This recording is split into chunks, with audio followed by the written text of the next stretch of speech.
కోట్ల విశాఖపట్నం నుంచి కడప వరకు పడుతున్నటువంటి పరిశ్రమలో మీరు రాయితీలు ఇచ్చారని చెప్పి నేను అడుగుతా ఉన్నా. అంటే అగ్రవర్ణాలు పెట్టుకుంటే రాయితీలు ఏమిటి? ఎంఎస్ఎంఈ అంటారే ఎస్సీ ఎస్టీలకు వచ్చే సబ్సిడీల్లో రాయితీలు అయిపోతే లక్షలాది మంది ఎస్సీ ఎస్టీలు మీతో పాటు మేము ఎప్పుడు పోటీ పడతామని అడుగుతా ఉన్నా. ఎస్సీ ఎస్టీ యొక్క మా జాతి బిడ్డలు చేస్తున్న పోరాటం ఆత్మగౌరవ పోరాటం. ఇది చిన్న విషయం కాదు. మీ దృష్టిలో ఈ టెంట్లో ఒక 1000 మంది ఉండొచ్చాము. రాష్ట్రం అంతా చూస్తుంది, దేశం అంతా చూస్తుంది. అక్కడ కాక్రోచ్ ఒక మంత్రిని రాజీనామా చేయాలంటే వాళ్ళు చేస్తున్నటువంటి పోరాటం ఎలా ఉందో ఈ రాష్ట్రంలో దానికి 10 రెట్లు చేసే దమ్ము ధైర్యం ఉన్నటువంటి ప్రభుత్వానికి తెలియజేస్తున్నాం. ఇక్కడ ఉన్నటువంటి వ్యక్తులు, అక్కడ ఉన్నటువంటి మా మహిళా బిడ్డలు వాళ్ళ సమస్య పరిష్కారం కోసం రోజు 19 రోజులు వచ్చి 20వ రోజు కూడా సాయంత్రం కూర్చోమని మన పెద్దలు చెప్తున్నారు.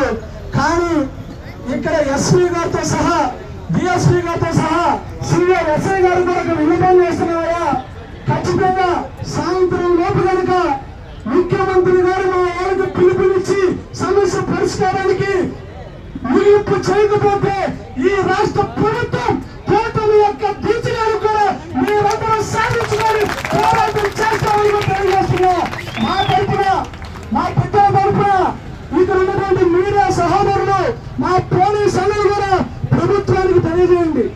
మేము యుద్ధానికి రాలా, మా బాధను వెళ్ళబుచ్చుకుంటానికి, మా దేవుడు డాక్టర్ బాబాసాహెబ్ అంబేద్కర్ గారికి మా గోడును వినిపించుకుంటానికి రాలేకపోతానన్నా తప్ప ప్రభుత్వానికి మెడలు వంచడానికి కాదు. అదే జరిగితే ఖచ్చితంగా మెడలు వంచాల్సినటువంటి పోరాటం చేయడానికి మేమందరం సిద్ధంగా ఉంటే ఇక్కడ ఒక్కొక్క బిడ్డ కొన్ని 100 మంది సైన్యంతో సమానం. అటువంటి సైన్యాన్ని కలిగించే నాలాంటి ఎంతో మంది నేతలు కూడా రోడ్డుతో మా జాతి బిడ్డల కోసం ఒక అడుగు ముందేస్తే 100 అడుగులు ప్రభుత్వం దిగొచ్చేటట్టు పోరాటం చేస్తాం.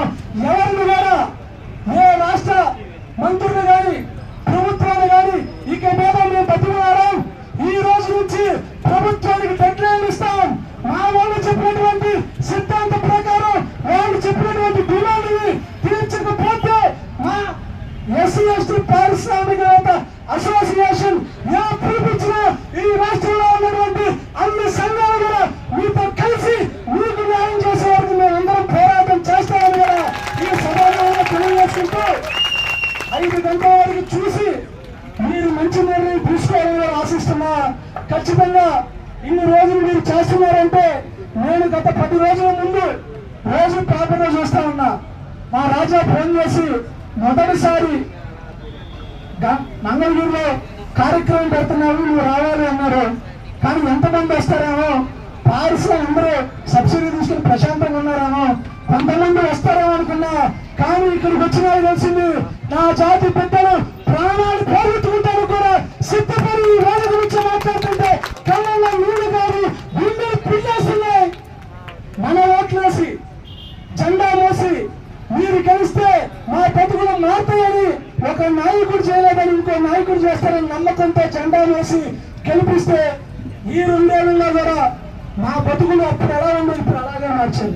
కానీ అగ్రవర్ణాల్లో 1000 కోట్ల రూపాయలు పారిశ్రామికవేత్తలు పెట్టారు, క్లస్టర్లు పెట్టుకున్నారు, గోల్డ్ క్లస్టర్లు పెట్టారు, యూనిట్లు పెట్టుకున్నారు.